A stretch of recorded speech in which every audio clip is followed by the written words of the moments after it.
So guys, video में आगे बढ़ने से पहले हमारे वीडियो को लाइक कर दीजिए। उसके बाद चैनल को सब्सक्राइब करके बेल नोटिफिकेशन को ऑल पे क्लिक करके ऑन कर लीजिए।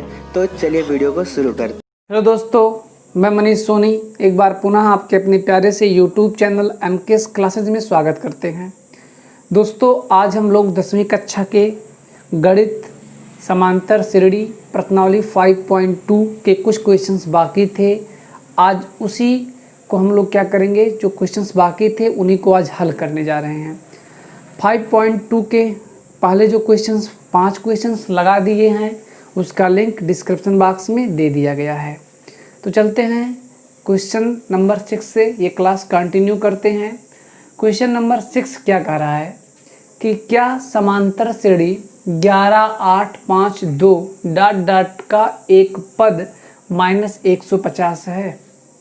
जैसे मान लेते हैं हमारे पास एक सीरीज हो जाए 2, 4, 6, 8, 10 डॉट डॉट डॉट डॉट, ठीक ना। ये एक AP ही होगा क्योंकि हर जगह इसका जो अंतर है वो इक्वल चल रहा है। अगर हम कह दें क्या AP ठीक है ना, क्या समांतर श्रेणी 2, 4, 8, 10 डॉट डॉट डॉट का एक पद 100 है, तो तुरंत आप लोग आसानी से कह सकते हैं कि हाँ सर, आने वाला जो कल मतलब कोई एक टर्म होगा जब 100 आ जाएगा। तो यहाँ से तो स्पष्ट है कि इस समांतर श्रेणी का 50वां पद 100 होगा। 50 दूना 100। इस समांतर श्रेणी का 50वां पद कितना होगा, 100 होगा। लेकिन अगर हम कह दें क्या इस समांतर श्रेणी का कोई एक पद 101 होगा, तो कन्फर्म है 101 नहीं होगा, 100 होगा। 100 के बाद 102 होगा। बस समझ में आ रहा है ना। तो यहाँ से क्या है, ठीक है ना। इसी प्रकार से इस क्वेश्चन में यही कह रहा है कि आने वाला कौन सा पद -150 है, और है तो क्यों है, या नहीं है तो क्यों है, इसका हमें क्या करना है, तर्क देना है। तो उसमें घबराने की कोई बात नहीं है। पहला चीज़ आप ये जानिए कि हम लोग जानते हैं प्राकृतिक संख्या, गिनने में प्रयोग की जाने वाली संख्याएं प्राकृतिक संख्या होती हैं। अगर एक क्लास में बच्चों मतलब नंबर ऑफ स्टूडेंट काउंट करना है तो हम नेचुरल नंबर यूज करेंगे, क्योंकि वहाँ आप नंबर ऑफ काउंट, ठीक है ना, किसका, ठीक है ना, किसको काउंट करेंगे, स्टूडेंट को काउंट करेंगे ना, कि 10 स्टूडेंट्स हैं, 11 हैं, 100 हैं। ऐसा कोई नहीं कहेगा कि सर इस क्लास में 102.5 बच्चे आए हैं, मतलब 150 आए हैं। ऐसा कोई कहेगा क्या, नहीं कहेगा। तो अब ध्यान दीजिएगा, इस क्वेश्चंस में हम बहुत इजीली क्वेश्चन को सॉल्व करने का प्रयास करते हैं और आप समझने का प्रयास करिए। तो यहाँ से क्या है कि का एक पद, तो पहले हमने मान लिया कि हाँ भाई इस श्रेणी का एक पद है, आगे क्या होगा भविष्य में अभी देख लीजिएगा आप लोग। तो हमने मान लिया AP 11, 8, 5, 2 डॉट डॉट डॉट का nवां पद -150 है, हमने मान लिया। अब देखिए टर्म के जो वैल्यू हैं, फर्स्ट टर्म कितना है, 11 है, सेकंड टर्म कितना है, 8 है, थर्ड टर्म कितना है, 5 है। तो नंबर धीरे धीरे क्या हो रहे हैं, कम हो रहे हैं, निगेटिव की तरफ अग्रसर हो रहे हैं। अब ध्यान दीजिएगा, यहाँ से क्या है कि हमें बताना है कि nवां पद -150 है, तो उसका n का मान कितना होगा, वही हमें फाइंड आउट करना है। तो चलते हैं, यहाँ से अगला काम क्या होगा, AP का समांतर श्रेणी का प्रथम पद, समांतर श्रेणी का प्रथम पद A हमारे पास है 11, समांतर श्रेणी का सार्वंतर जो हमारे पास है सार्वंतर D, हम क्या करेंगे, इसमें से इसको घटा देंगे तो कितना मिलेगा, -3, और TN कितना दे दिया गया आपके पास, -150 दे दिया गया है। अब आइए हम फार्मूला यूज करते हैं। फार्मूला, समांतर श्रेणी का nवां पद, समांतर श्रेणी का nवां पद जो होता है TN बराबर A + n-1 इंटू डी होता है। अब यहाँ से क्या होगा, Tn का मान है माइनस में 150, A का मान है 11, n आपके पास अज्ञात है, D आपके पास कितना है -3, माइनस 150 11 माइनस 3n प्लस 3 हो जाएगा, माइनस 150 11 और 3 14 3n, ये माइनस से इधर आएगा तो प्लस हो जाएगा, ये निगेटिव है उधर जाएगा तो पॉजिटिव हो जाएगा, ऐड करेंगे तो आएगा आपके पास 164 आ गया, n बराबर 164/3, ठीक है ना।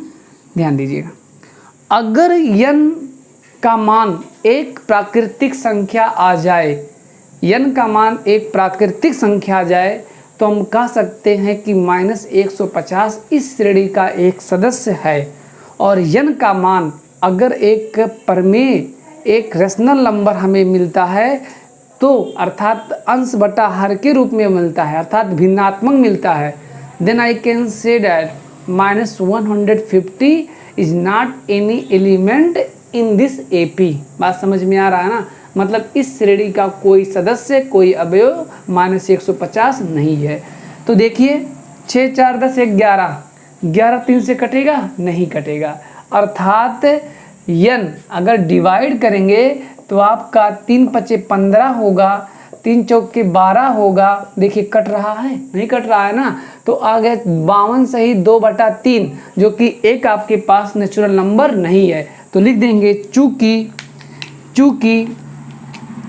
n is not element of n, चूँकि n मतलब n क्या है, उस श्रेणी का पद होगा, n फॉर है नेचुरल, या अगर हिंदी लैंग्वेज में इसको लिखना चाहें तो चूँकि n एक प्राकृतिक संख्या नहीं प्राप्त हो रहा है, अतः इस श्रेणी का कोई भी सदस्य -150 नहीं होगा।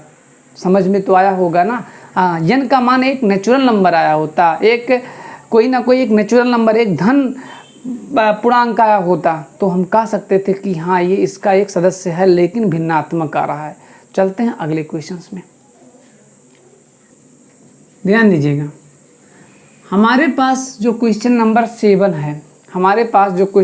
7 है, उसमें कह रहा है उस समांतर श्रेणी में 50 पद हैं। एक समांतर श्रेणी है, उसमें टोटल नंबर टर्म कितने हैं, 50 हैं, 50 टर्म हैं। इसके बाद क्या कह रहा है कि जिसका तीसरा पद 12 है, अंतिम पद 106 है, हमें ज्ञात करना है 29वां पद। तो चलिए पहले जो कुछ भी दिया है उसको लिख लें, क्या ज्ञात करना उसको भी लिख लें। देखिए हमने आपको पहले भी जिक्र करके बताया कि समांतर श्रेणी का कोई भी पद ज्ञात करना हो हम आसानी से ज्ञात कर सकते हैं, तब केवल और केवल जब हमें प्रथम पद और सार्वधातुक ज्ञात हो।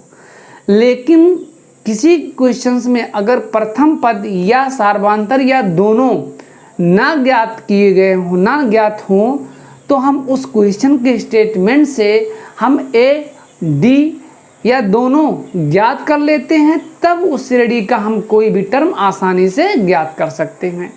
तो आइए चलते हैं, जो दिया है पहले उसको हम लोग लिख लेते हैं। क्या दिया है, दिया है कुल पदों की संख्या समांतर श्रेणी में, कुल पदों की संख्या समांतर श्रेणी में, समांतर श्रेणी के कुल पदों की संख्या, कुल पदों की संख्या n बराबर है 50। तीसरा पद T3 इक्वल है 12। अंतिम पद मतलब L। अच्छा, अंतिम पद 106। अब ध्यान दीजिएगा, एक चीज़ ध्यान दीजिएगा, जैसे मान लेते हैं 2 2 4 6 8 10 12 14 16 18 20 लिखा है। अगर कोई कह दे कि तीसरा पद आपके पास 6 है, तीसरा पद कितना है, 6 है, और आपके पास अंतिम पद जो हमारे पास है वो 20 है, अंतिम पद कितना है, 20 है, अल्फा लास्ट, और उस श्रेणी में कुल पदों की संख्या 1, 2, 2 दाएं 20, 10 हैं। तो जाहिर सी बात है जो यल होगा वो Tn होगा, T10 होगा। तो इसी कंडीशंस में ठीक है ना, L बराबर अगर 106 दे दिया है, अंतिम पद 106 दे दिया है और कुल पदों की संख्या 50 है, तो आप मुझे बता सकते हैं कि जो उसका अंतिम पद होगा वो 50 ही होगा। अंतिम पद कितना होगा? 50 ही होगा, क्योंकि उस श्रेणी में, उस समांतर श्रेणी में टोटल नंबर ऑफ टर्म है 50। उस समांतर श्रेणी में टोटल नंबर ऑफ टर्म है 50 और उसी समांतर श्रेणी का जो लास्ट टर्म है वो दे दिया गया है कितना? 106। इसका मतलब हम समझ सकते हैं कि T 50 होगा। मतलब यहाँ से लिख सकते हैं अर्थात 50वां पद T50 इक्वल हो जाएगा 106। इतना समझ में तो आया होगा। अब ध्यान दीजिएगा, ठीक है ना। तीसरा पद हमारे पास है 12, तो इसको लिख सकते हैं A+2D। जितने पद होंगे उससे एक D कम, 12 हो गया। ये एक समीकरण हमने बना लिया। और 50 का मतलब हो गया 49, ठीक है ना। A+49D बराबर हो गया 106 और ये समीकरण हो गया 2। हमें ज्ञात करना है 29वां पद। हमें क्या ज्ञात करना है भैया? हमें ज्ञात करना है समांतर श्रेणी का 29वां पद। मतलब हो जाएगा A+28D equal of questions of mark. तो according to this before find the value of first term and common difference that's after put the value get the answer. तो आइए चलते हैं, हमारे पास 2 इक्वेशन है और हमारे पास 2 अज्ञात हैं। तो इस कंडीशन में क्या करते हैं हम लोग? इस 2 इक्वेशन को सॉल्व कर लेते हैं। तो यहाँ से क्या है, ध्यान दीजिएगा, जो A का कोएफिशिएंट है वो भी 1 है, वो भी 1 है। तो A को हटा दीजिए, घटा दीजिए, A से A कैंसिल हो गया। अब ध्यान दीजिएगा, 49D निगेटिव में है और 2D प्लस में है। तो प्लस माइनस क्या होते हैं? घटते हैं। 49 में से 2 गया, कितना बचेगा आपके पास?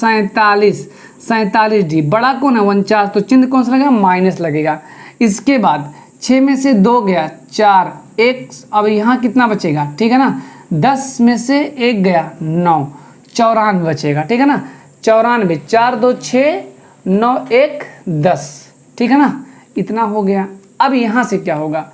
ये भी माइनस होगा। अब इसके माइनस से माइनस क्या हो जाएगा आपके पास? कैंसिल हो जाएगा। यहाँ से क्या बचेगा आपके पास? D इक्वल 94/47, ठीक है ना। इतना हो गया। अब यहाँ से क्या होगा? 47 दूना 2 सत्ते 14 और 4 दूना 8 1 9, 94। तो 47 से करने में 47 और 47 दूना कितना होता है? 94। तो D बराबर हो गया 2। तो इस प्रकार से हमें एक आशा की किरण दिखाई दी। हमने क्या किया? उस समांतर श्रेणी का सारवांतर फाइंड आउट कर लिया। अब हम लोग क्या करते हैं भैया? जब हमें एक चर का मान, एक अज्ञात का मान, जब हमें एक अज्ञात का मान ज्ञात हो गया तो हम लोग क्या करते हैं? उसके वैल्यू को या तो इक्वेशन फर्स्ट में पुट कर देंगे या तो इक्वेशन सेकंड में पुट कर देंगे। उसके बाद हमें ऑटोमेटिक A की वैल्यू प्राप्त हो जाएंगे। तो D का मान समीकरण 1 में या 2 में कहीं भी रखिए। चलिए 1 में रखते हैं, इजीली लगेगा। का मान समीकरण 1 में रखने पर, तो आइए A और 2D का मतलब 2, 12, 2 दूनी 4, 12 में से 4 गया 8। इस प्रकार से हमने A का वैल्यू फाइंड आउट कर लिया। A का मतलब कितना हो गया आपके पास? 8 हो गया। तो अब आइए 29वां पद आसानी से ज्ञात कर लेते हैं। ये कितना हमारे पास आया है? 8, 28। D कितना हमारे पास आया? 2। तो 8, 28 दूना 56, 56 4, 60, 4, 64। तो भैया लोग इस प्रकार से इस श्रेणी का 29वां पद हमने फाइंड आउट कर लिया, जो कि कितना आ गया? 64 आ गया। यही आंसर होगा, नोट कर लीजिएगा। ध्यान दीजिएगा, क्वेश्चन नंबर 9 क्या कर रहा है? बहुत इम्पॉर्टेंट क्वेश्चंस है। ऐसे क्वेश्चंस लॉन्ग टाइप में आ सकते हैं और बहुत ही इजीली से क्वेश्चन सॉल्व होंगे। क्वेश्चन क्या रहा है, यदि किसी समांतर श्रेणी एपी मतलब समांतर श्रेणी के तीसरे और 9वें पद क्रमशः 4 और -8 हैं तो इसका कौन सा पद शून्य होगा। तो पहला चीज क्या है कि हम दो मतलब इसके और इसके, ठीक है ना, इसके और इसके खातिर हमें ए और डी पता जब हो जाएगा तो आसानी से हम बता सकते हैं कि इस श्रेणी का कौन सा पद शून्य होगा। तो चलते हैं, पहला चीज जो दिया है उसके अकॉर्डिंग अपने वर्क को प्रोसेस करते हैं। आइएगा, मान लिया पहला चीज लिखेंगे आप लोग एग्जाम में, लेखनी बड़ा इंपॉर्टेंट होता है। मान लिया समांतर श्रेणी का प्रथम पद को किससे करते हैं, ए से। वह सर्वांतर कितना है भैया, डी है। इतना हो गया। अब दिया है क्या, अच्छा ज्ञात क्या करना है, कौन सा पद शून्य होगा।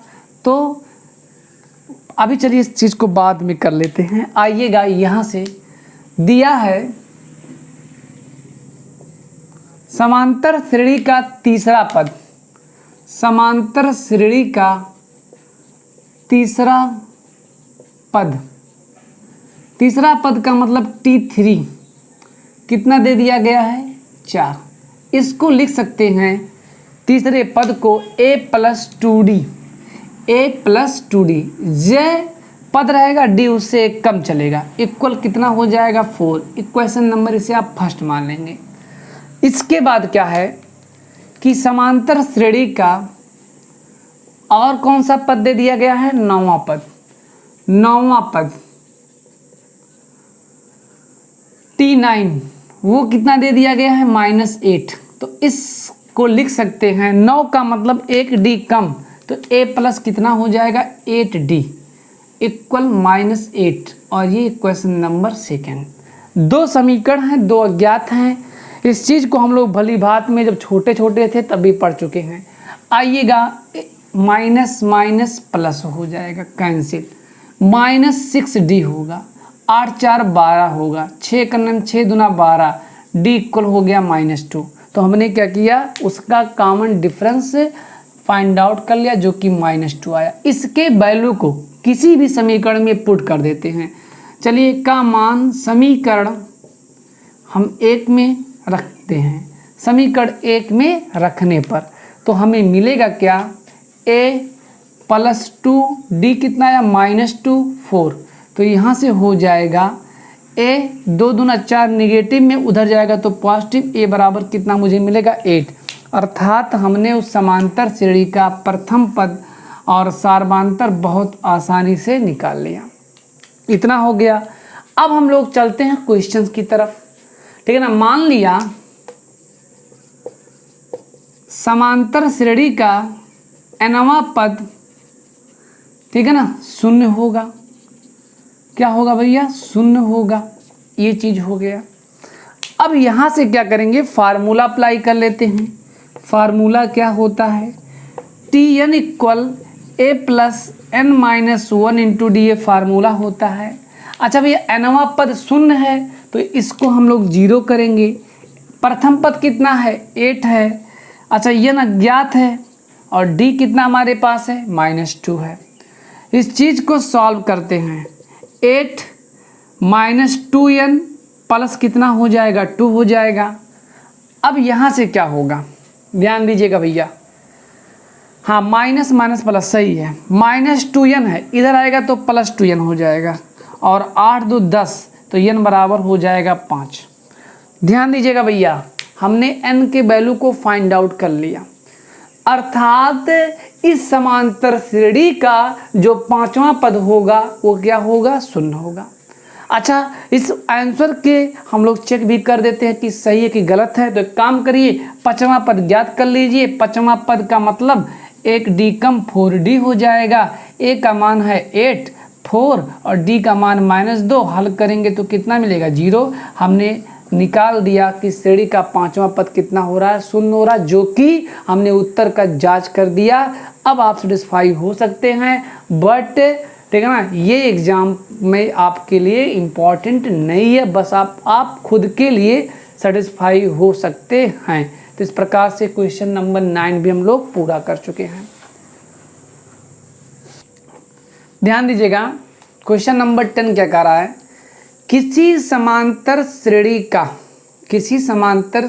का 17वां पद उसके 10वें पद से 7 अधिक है तो सार्वधान्तर ज्ञात करना है। तो हमने मान लिया कि सार्वधान्तर कितना है, डी है। मान लिया सार्वधान्तर कितना है, डी है। आइए अकॉर्डिंग टू टेस्ट क्वेश्चंस 17वां पद उसके 10वें पद से 7 अधिक है। ये हो गया 17वां पद और ये हो गया 10वां पद और उससे क्या है 7 अधिक है, ये चीज़ हो गया। अब 17वां पद लिख लेते हैं, ए प्लस कितना होगा 16d हो जाएगा। 10वां पद ए प्लस 9d हो जाएगा प्लस 7। इस ए से कैंसिल हो गया। अब 16d इधर आएगा प्लस है तो इधर आएगा माइनस हो जाएगा बराबर 7। 16 में से 9 गया, कितना बचेगा 7d बराबर 7। d इक्वल 7/7 हल करेंगे तो d इक्वल कितना मिल जाएगा 1। अर्थात इस समांतर श्रेणी का जो सार्वधान्तर होगा वो कितना होगा 1 होगा। अब चलते हैं, हाँ बस 1 मिनट केवल और। 17वां पद देखिए, 17वां पद 10वें पद से कितना है 7 अधिक है ना, अधिक माने ज़्यादा कुछ। तो ये चीज़ इक्वेशंस है, ठीक है ना, जो संबंध है वो संबंध हमने अकॉर्डिंग टू क्वेश्चंस राइट किया और थोड़ा सा सॉल्व किया। At last we get common difference that means D equal 1। अब चलते हैं क्वेश्चन नंबर 11 में। ध्यान दीजिएगा, अगला जो क्वेश्चन हमारे पास है बोर्ड पर दिखाया दिया गया होगा आपको कि एपी एक समांतर श्रेणी है, ठीक है ना। एक समांतर श्रेणी है, उस श्रेणी में टर्म है 3, 15, 27, 39 ... का कौन सा पद उसके 54वें पद से, मतलब उसके 54वें पद से 132 अधिक होगा। अब एक चीज़ थोड़ा सा इनडाउटली है, पहले समझने का प्रयास करिए इस क्वेश्चंस को, फिर ऑटोमेटिक ये क्वेश्चंस आप सॉल्व कर सकते हैं। तो यहाँ का का कौन सा पद उसके 54वें, उसके का मतलब ये एक प्रोनाउन है, अंग्रेजी में अगर समझें तो प्रोनाउन है। किसके लिए ये यूज किया गया है, इस श्रेणी के लिए 54वां पद यूज किया गया है। तो हम लोग पहले क्या करेंगे, इस श्रेणी का 54वां पद ज्ञात कर लेते हैं, ठीक है ना। सर्वप्रथम आप लोग क्या करेंगे, इस श्रेणी का 54वां पद ज्ञात कर लीजिए। तो आइएगा, प्रथम पद कितना दे दिया गया आपके पास, प्रथम पद है 3, इसका प्रथम पद 3 है। अब बार बार हम नहीं लिखेंगे कि एपी का प्रथम पद, वो आप लोग कोरम पूरा करिए भैया। प्रथम पद 3 है, सार्वधान्तर 12 है, 15 में से 3 गया 12, या 27 में से 15 गया 12, 39 में से 27 गया 12, हर जगह 12 आएगा क्योंकि यहाँ कहा दिया एपी और एपी में डिफरेंस हर जगह इक्वल होता है, ठीक है ना। तो आइएगा, अब हम लोग निकाल लेते हैं T54। T54 का मतलब 1 डी कम तो 53D हो जाएगा।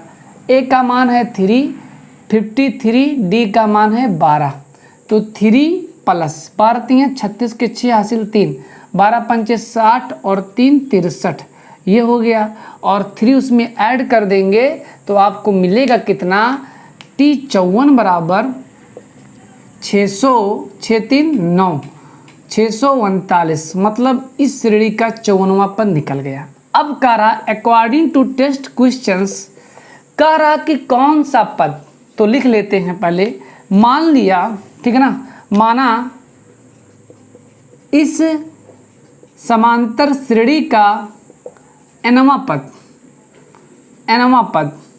ठीक है ना, 54वें पद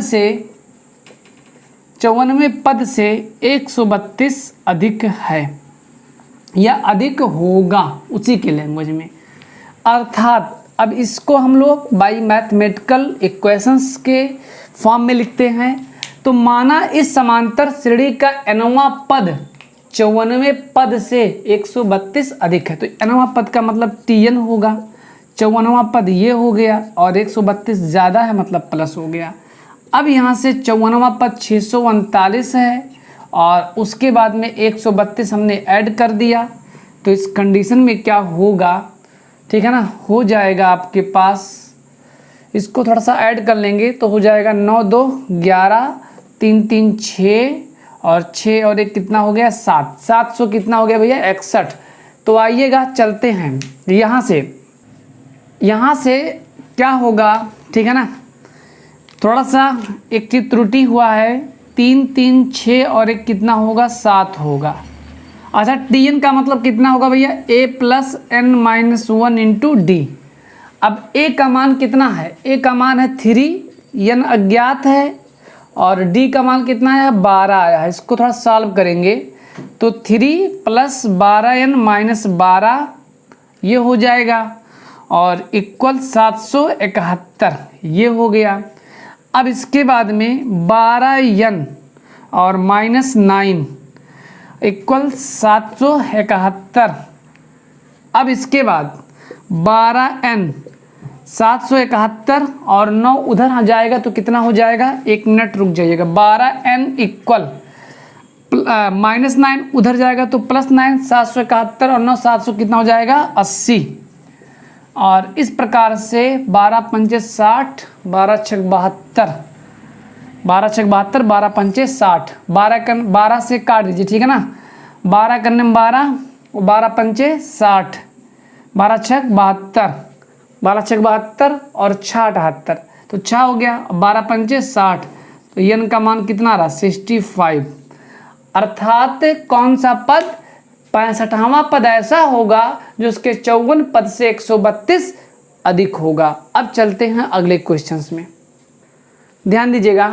क्वेश्चन नंबर 12 क्या कह रहा है, कह रहा दो समांतर श्रेणियों का सार्वधान्तर समान है। दो समांतर श्रेणी है उनका सार्वधान्तर समान है। आप ये मानकर चलिए कि कोई मतलब ऐसा लिखा है 2 4 6 8 10, एक समांतर श्रेणी ये हो गया, फिर उसके बाद 1 3 5 7, ठीक है ना, 9 डॉट डॉट, एक समांतर श्रेणी ये हो गया। अब इसका सार्वधान्तर कितना चल रहा है 2 चल रहा है, इसका सार्वधान्तर 2 चल रहा है। तो आपके पास दो समांतर श्रेणी हैं जिसके सार्वधान्तर समान है। हमने बस केवल और केवल अपने मन से एक एग्जाम्पल सेलेक्ट किया है, ऐसा नहीं कि कुछ क्वेश्चंस ऐसे ही रहेंगे। हाँ, सार्वधान्तर हर जगह क्या है समान है और दो समांतर श्रेणी हैं। अब आइएगा, ठीक है ना, यदि इनके 100वें पदों का अंतर 100 है, ठीक है ना, तो इनके 1000वें पदों का अंतर क्या होगा। तो ध्यान दीजिए, बहुत ही आसान सवाल और बहुत ही अच्छा।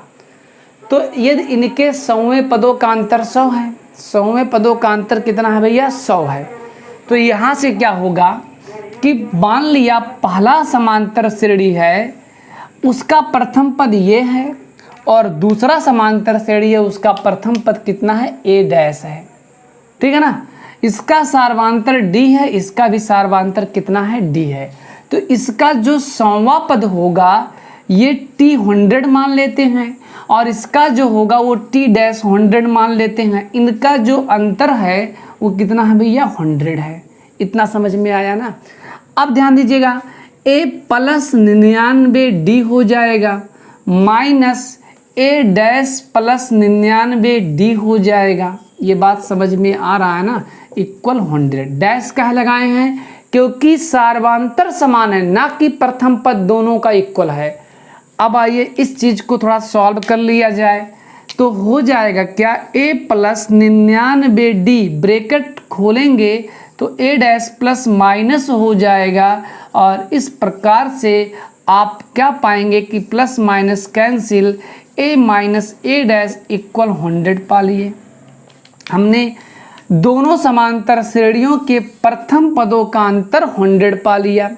अब हमें फाइंड आउट करना 1000वें पद का अंतर, मतलब t1000 माइनस क्या हो जाएगा हमारे पास t dash 1000 equal question of mark. हजारवां पद का मतलब 1 डी कम 999 हो जाएगा, तो इसको लिखेंगे हम लोग a प्लस 999 डी।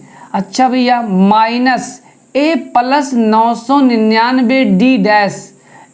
अब यहाँ से क्या होगा, a plus 999 D minus a dash कर दे रहे हैं, ठीक है ना। और उसके बाद प्लस माइनस माइनस ये हो गया, इससे ये कैंसिल हो गया। आपके पास क्या बचा, a माइनस ए डैश बचा। आप बताइए a माइनस ए डैश का वैल्यू कितना है, 100।